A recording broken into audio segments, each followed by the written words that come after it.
Assalamualaikum warahmatullahi wabarakatuh. Terima kasih sudah klik video ini. Semoga teman-teman semua selalu dalam keadaan sehat walafiat dan penuh dengan berkah. Di video kali ini aku akan bercerita tentang Abu Dujana. Siapa Abu Dujana? Abu Dujana adalah salah seorang sahabat Rasulullah. Beliau berasal dari kabilah Khazraj. Dia ini adalah seorang laki-laki yang gagah berani di dalam medan peperangan. Dikisahkan beliau ini pernah sampai membuat Rasulullah menangis. Kira-kira apa ya yang dilakukannya sampai Rasulullah pun menangis? Mau tahu ceritanya? Ikutin terus video ini sampai habis. Abu Dujana radhiyallahu anhu adalah salah seorang sahabat Rasulullah yang selalu menjalankan sholat subuh berjamaah di masjid. Tapi sudah beberapa hari ini Abu Dujana itu selalu pulang terburu-buru setelah selesai sholat subuh. Hal ini pun diperhatikan oleh Rasulullah. Sampai akhirnya Rasulullah pun bertanya kepada Abu Dujana, "Wahai Abu Dujana, kenapa engkau selalu pulang terburu-buru setelah selesai sholat subuh? Bahkan engkau sampai tidak menunggu aku selesai berdoa. Apakah tidak ada yang engkau ingin minta kepada Allah?" Tanya Rasulullah. Abu Dujana pun segera menjawab pertanyaan Rasulullah tersebut. "Wahai Rasulullah, aku punya alasan kenapa aku selalu terburu-buru pulang ketika selesai sholat subuh berjamaah." Lalu Abu Dujana pun mulai bercerita kepada Rasulullah. Jadi Abu Dujana ini tinggal bertetangga dengan seorang laki-laki. Nah, di halaman rumah laki-laki tersebut tumbuhlah sebatang pohon kurma. Pada saat itu kurmanya sedang berbuah dan salah satu dahan pohon kurma itu menjorok ke arah halaman rumah Abu Dujana. Ketika malam pun datang, angin kencang itu selalu bertiup sehingga membuat buah-buah kurma tadi berjatuhan di halaman rumah Abu Dujana. Abu Dujana ini adalah seorang yang tidak berpunya. Dia dan keluarganya sering sekali merasa kelaparan. Oleh karena itu, setiap pagi setelah selesai sholat subuh berjamaah, dia selalu buru-buru pulang memunguti buah-buah kurma yang berjatuhan di halaman rumahnya. Itulah alasannya kenapa Abu Dujana selalu pulang terburu-buru setelah sholat subuh berjamaah pun selesai. Dia ingin segera pulang dan memunguti kurma-kurma yang berjatuhan di halaman rumahnya dan mengembalikannya kepada pemiliknya. Jadi dia ini takut jangan sampai anaknya duluan bangun, karena kalau sampai anak-anaknya terbangun, anak-anak ini akan memunguti apa saja yang bisa dimakan dan segera memakannya. Jadi intinya Abu Dujana ini takut kalau anak-anaknya bangun duluan terus ngambilin kurma-kurma tadi dan memakannya. Nah, pernah satu hari Abu Dujana ini terlambat untuk pulang ke rumah. Begitu sesampainya di rumah, dia melihat anaknya sedang memakan kurma yang dipungut dari halaman rumahnya. Nah, langsung tuh Abu Dujana memerintahkan anaknya untuk memuntahkan kurma tersebut. Sampai-sampai Abu Dujana pun mencolok mulut anaknya agar supaya anak tersebut pun muntah. Anak itu pun sampai menangis karena kesakitan dan kelaparan.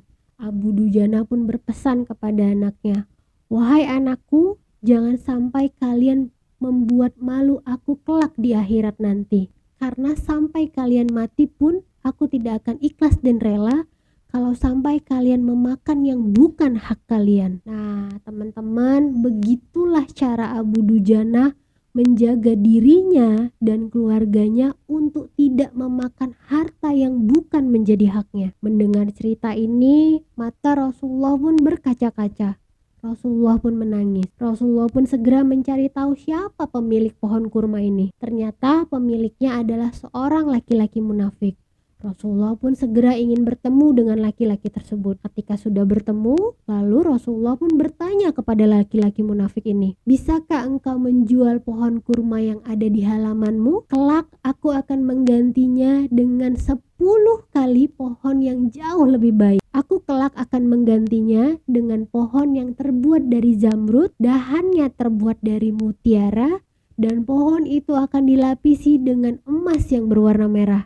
Dan akan ada banyak sekali bidadari cantik sebanyak kurma yang ada di pohonmu." Lalu laki-laki munafik itu pun segera menjawab, "Aku tidak pernah berdagang dengan sistem jatuh tempo, dan aku hanya menerima pembayaran dalam bentuk tunai dan bukan kapan-kapan, tapi pada saat ini juga." Tidak lama kemudian Abu Bakar As-Siddiq pun datang. Mendengar cerita ini, Abu Bakar As-Siddiq pun langsung menawari pohon tersebut untuk ditukarkan dengan 10 batang pohon kurma yang kualitasnya jauh lebih baik.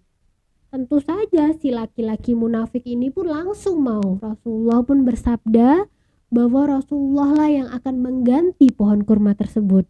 Mendengar hal itu, Abu Bakar As-Siddiq dan Abu Dujana sangat senang. Si laki-laki munafik tadi pun pulang dengan hati yang sangat senang. Dia merasa dia itu udah untung banyak. Begitu sesampainya di rumah, dia pun langsung bercerita kepada istrinya, "Wahai istriku, hari ini aku untung banyak. Aku telah menjual pohon kurma yang ada di halaman rumah kita. Aku menukarnya dengan 10 batang pohon kurma yang kualitasnya jauh lebih baik dari kurma yang ada di halaman itu. Tapi pohon kurma yang aku jual masih berada di halaman rumah kita. Aku tetap akan memakan buahnya, dan aku sama sekali tidak akan membagi sedikit pun buah-buahan kurma itu kepada tetangga kita." Malam itu, laki-laki munafik itu pun tidur dengan hati yang sangat gembira. Tapi keesokan paginya dia sangat terkejut ketika melihat bahwa pohon kurma yang tadinya ada di halaman rumahnya telah berpindah berada di halaman rumah Abu Dujana. Dan tanah yang ada di halaman rumahnya itu rata, sama sekali tidak terlihat bahwa pernah ada pohon kurma yang tumbuh di sana. Nah, sekali lagi kita melihat mukjizat Rasulullah. Abu Dujana pun meninggal pada tahun 632. Beliau mati syahid pada perang Yamamah pada saat sedang memerangi nabi palsu. Oke teman-teman, itu tadi cerita tentang Abu Dujana, salah seorang sahabat Rasulullah, seorang yang sangat pemberani dan juga jujur. Semoga cerita ini dapat memberikan pelajaran dan manfaat untuk kita. Semoga kita semakin menyayangi dan mencintai Rasulullah. Semoga kita semakin meneladani sikap-sikap Rasulullah. Sebagai seorang sahabat, Rasulullah ini sangat peduli terhadap sahabatnya. Bahkan beliau pun ikut mencari solusi untuk permasalahan yang sedang dihadapi para sahabatnya. Semoga kita juga bisa mencontoh Abu Dujana sebagai seorang pria yang sangat jujur, sebagai seorang pria yang sama sekali tidak mau memakan harta yang bukan miliknya. Oke teman-teman, terima kasih banyak yang sudah menonton video ini. Dan jangan lupa subscribe, like, share, dan nyalain notifikasi. Jadi kalian akan tahu ketika aku upload cerita baru lagi. Terima kasih banyak yang sudah menonton video ini. Assalamualaikum warahmatullahi wabarakatuh.